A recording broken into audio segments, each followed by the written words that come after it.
What up though, YouTube? It's Snooze You Lose back with another fire video. Make sure y'all like, comment, and subscribe. One time for the grind. So brothers, I'm starting out a new series called Know Your Kids. And this is going to be Know Your Kids Volume 1. I came across this article on the Associated Press. And it's talking about a man from Illinois who gave his son a rifle, and his son used that rifle to shoot 4 people. So, Illinois man convicted of giving son rifle he used to kill 4. Pete Ken III, an Illinois man, faces up to 3 years in prison after being convicted of illegally giving his son an assault-style rifle he later used to shoot and kill 4 people in 2018 at a Waffle House in Tennessee. I heard about that. I remember hearing about that Waffle House shooting back in 2018. Okay, and this is the father right here. Travis Ring King Center reacts as the verdict is read during day 5 of Ring King's murder trial at the Justice A.A. Birch building in Nashville, Tennessee on February 4, 2022. Alright. A judge convicted Jeffrey Ring King last week of illegally delivery of a firearm to a person who had been treated for mental illness within the past 5 years. The Journal Star reported. He remains free on bond pending his sentence, which is set for June 17th. During Ring King's May 13th bench trial, Tazewell County prosecutors argued that the rural Morton, Illinois man knew his son, Travis Ring King, had undergone mental health treatment in 2016. Okay, so if you knew your son had a mental health treatment in 2016, why are you giving him a gun? That's the question we have to ask ourselves. In May 2016, police and fire personnel responded to a pharmacy parking lot in Morton where Travis Ring King told officers he believed singer Taylor Swift was stalking him and had hacked into his cell phone.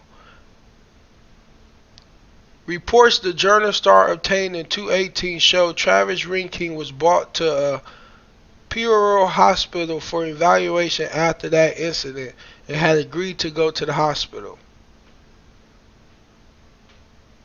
This something about Trump attack on Georgia governor. We're not going to talk about Trump in this video as we continue, but Jeffrey Ring King's attorney Kevin Sullivan argued at trial that his client did not know his son had been treated for mental health issues at the hospital. Sullivan said he knew his son was brought to the hospital but didn't know why and was not guilty of the charge. Because the younger Ring King had his firearm owner's identification card revoked by Illinois State Police, he could not legally have guns within the state. Right, but he went to a mental health facility.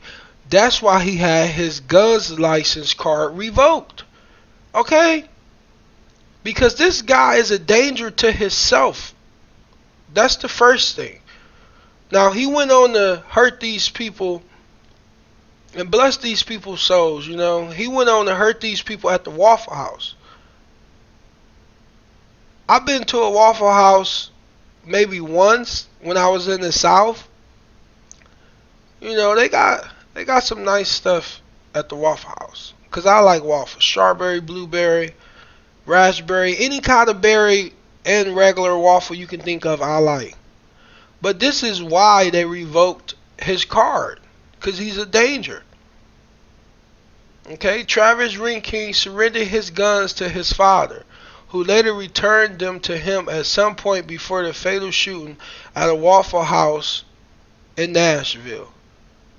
The assault-style rifle he used in that attack, an AR-15, was one of the guns his father had returned to him. Travis Ringking was sentenced in February to life in prison without the possibility of parole after being convicted of 4 counts of first-degree murder and other charges. He opened fire inside the restaurant on April 22nd, 2018. Okay, I'm not going to read the victims' names, but here's the victims' names. Evidence at Travis Rinking's trial showed he had schizophrenia, I believe, and suffered delusions for years. Believing unknown people were tormenting him, he contacted law enforcement several times to report that he was being threatened, stalked, and harassed. Now, this is what I'm saying. These calls, I bet they came out to these calls too.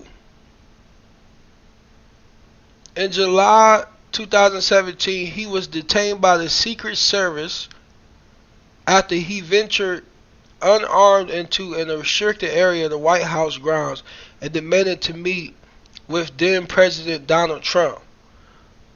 Okay, he's trying to meet Donald Trump. That's probably why this article of Donald Trump is right here.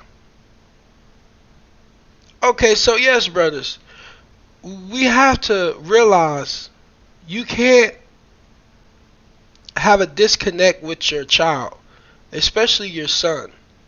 This is an example of a disconnect. He knows his son had all kind of mental problems. He told the courts he would hold on to his son's weapons, but then he gave them back. Okay, so you have to at least have some kind of connection with your son to understand if you give the gun back to him, he won't go hurt somebody else. With all his mental problems, I would think he would try to hurt himself. So I wouldn't give the gun back to my son because I would think he was trying to hurt himself instead of hurt other people.